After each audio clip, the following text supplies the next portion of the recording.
kuku hapa na nasubiria kwa hamu, na wachoma hivi nyama kavu.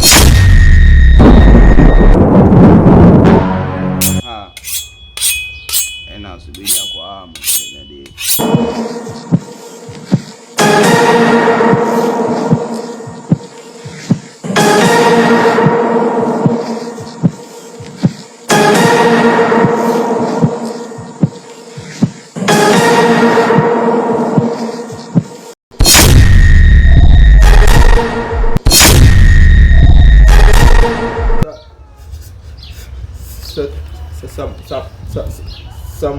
Assalamualaikum dad.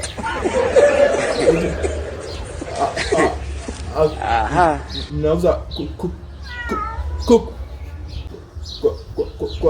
kwa hiyo sasa kijana, nikwambia hapa tunauza kuku. Mgauge unaongea mimi, kaa chini kwanza. Nyie ndio nilikuwa nawatafuta tangia muda. Kuda dada, mpaka nywele zinapata chaji.